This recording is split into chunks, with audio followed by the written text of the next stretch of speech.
Oh my God, this is awesome. We're getting filtering. We're getting item filtering. You guys know how many times I have sat on this channel complaining and moaning about it. We're getting item filtering.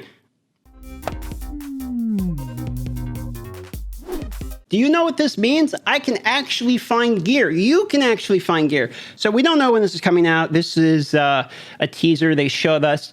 And the menu looks pretty good. I mean, admittedly, if there's a main stat and a substat filter option, stuff that's equipped and stuff that's not equipped, those are options that it looks like we can see here too. Honestly, I'm kind of excited by this. Filtering gear is the largest problem for people that have played the game for a long time, other than like duplicates, because you get to the point where you're just trying to find gear in all your different characters. If you're, especially with faction wars being worked on, it's nigh near impossible for people that have, 500 pieces of gear or something. Trying to organize all of that is really, really difficult. So whenever this filter system comes out in 1.13, this is going to be a huge addition. And let's talk about 1.13 and what we can expect. Now, there's been a few things that we know are coming in 113, obviously the filtering system we're just talking about, but the other things we're talking about is the buffs to other characters. Now, I'm in the content creator chat, which is a new chat where we actually do talk about things, and there's been some discussion about Whisper lately. It seems like Whisper, Plarium is saying Whisper is where they are comfortable with it being, and the character looks like fairly decent for basically a freebie. So Whisper is not going to get buffed. They're happy with where he or she is at the moment. In 113, legendaries are going to be getting rebalanced, meaning we're getting rebalances from Shamrock, Cythalia, Yannica. And I don't know if I showed you guys this or not, but did I tell you guys that I actually ended up pulling a Yannica recently? Let me show you here because it's quite hilarious. We were on stream and all I had was just one shard. Like I wasn't doing the openings. I was just, one time no way I'm using, I pulled up the shard from the freebie or whatever. And yeah, look. Yannica. So I have the habit of pulling multiple of the really bad legendaries, and I have a fully booked Shamrock, and I kind of work on meme teams. So I'm excited come patch 113. I'll max out Yannica like I did Shamrock, and I have Cythalia already maxed out, and I'll try all these crappy legendaries, and we'll see if they're better or not. Okay, and one of the other things that currently is getting changed come the next patch is the way the clan boss system works. Currently, there are a few exploitable things that can increase your clan boss performance, one of which has been demonstrated on this channel with the triple Painkeeper unkillable comp that you see a lot of people in my clan using, or you've probably seen in your own clan as well. And that has been a popular one. Now, this team is in fact getting nerfed. What's happening is Unkillable is now only going to last 50 clan boss turns. It used to last 150, so this is getting cut directly in 1/3, meaning your damage is going to be cut. Their explanation for this is a few things, one of which they don't believe that rare and epic characters, even though the team's hard to get and build, should be performing at the same level as like 5 of the top tier legendaries in the game due to just the cheese mechanic. I understand this, and this isn't really unreasonable, and I fully understand why this team needs to get nerfed. Now, they are leaving it 50 turns that the clan boss can do without punching through Unkillable. I think this is fairly fair. If you have a very strong version of this team, you can still run it using Dracomorph, but you have to have insane gear as well as like poison sets, and you have to have it with the right characters. Dracomorph is mandatory in order to be able to still pull off the top tier chest. Now, that being said, the other thing that actually got fixed is something called clan boss hopping. So if you're familiar with one of the major problems with clan boss at the moment, and not just clan boss, but clans in particular, the largest problem comes from the fact that if you put a large amount of high tier players together, meaning people like Heartless Halo and myself, we all get together and we're all on the same team, right? 30 people in the clan. What will happen is both the Nightmare and Ultra Nightmare boss will be destroyed, and not everyone's going to get the rewards for those bosses because 15 people can pretty reliably clear both of them. Now, something that is a bummer because of this is, one, you want the Ultra Nightmare rewards, and you want them 2 times. The other one is which not everyone can do it, which basically means in order to min-max or optimize at the highest level, it's better to have multiple clans with not maximum people in it. This is counterintuitive for if you're trying to become the best clan. If you want to be the #1 clan with the most galactic power, here I'm Star Wars Galaxy, with the most power, if you want to be the #1 clan for whatever reason, for bragging rights, you basically hurt yourself and your in-game economy just to accomplish that.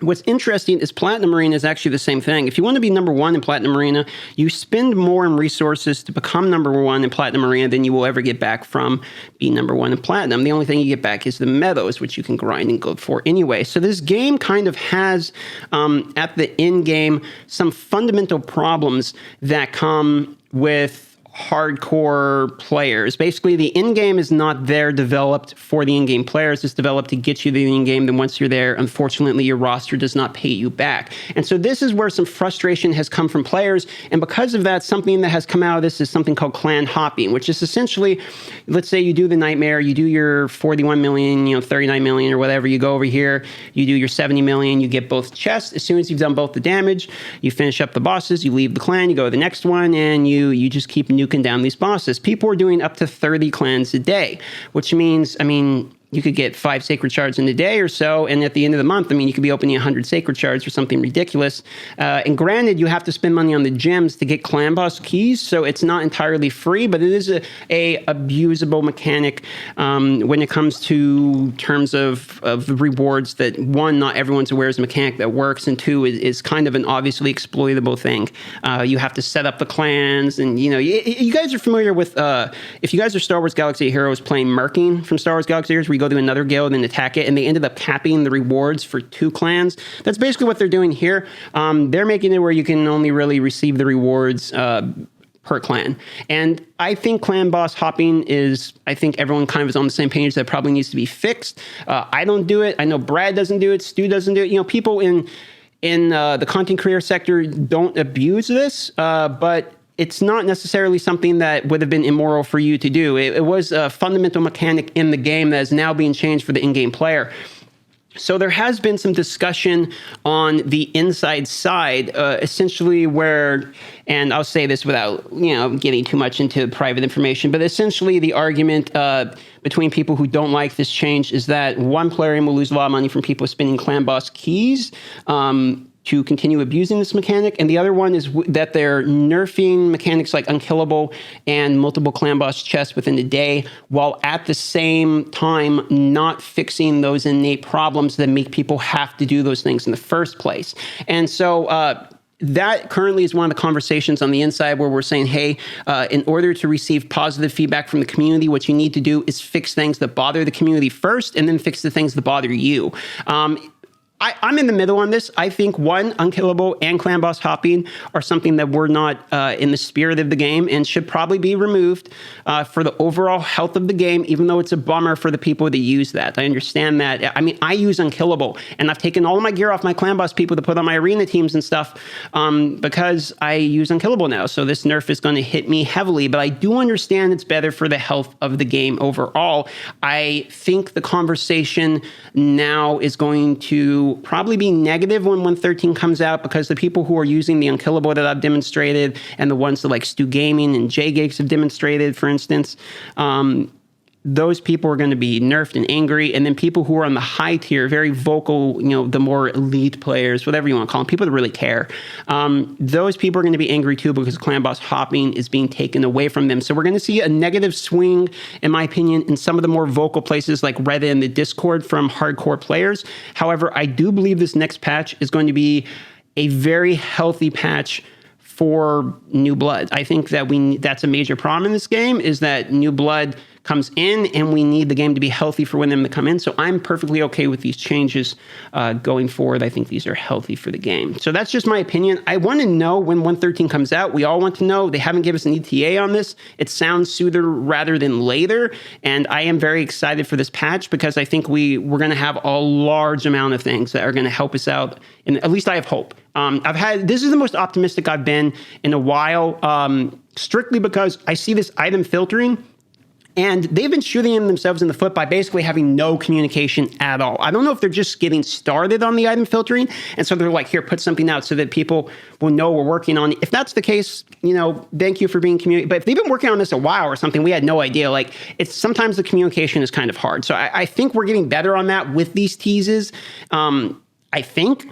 But this next patch, I hope, will be good, because it's got a lot of things in it I'm really looking forward to. Shamrock buffs, Yannicka buffs, the crappy legendaries people spend money on are hopefully getting fixed. And the gear filtering is like the biggest win. I mean, if this patch was only gear filtering, in my opinion, it's a good patch, even though it's taken a while to get the patch, if we're being honest. So anyway, guys, I'll see you on the patch. I'm going to go work on, I have a very special video coming. It's kind of a meme. I don't know if you guys, unless you've seen the streams, you have no idea what I'm talking about. Hit the bell to find out about that one. I love you guys, and I'll see you on the next video. I got to go pump out a bunch of videos. Your boy's got to work because tomorrow I got surgery, so I'm going to be out for a little bit. I love you guys. Bye-bye.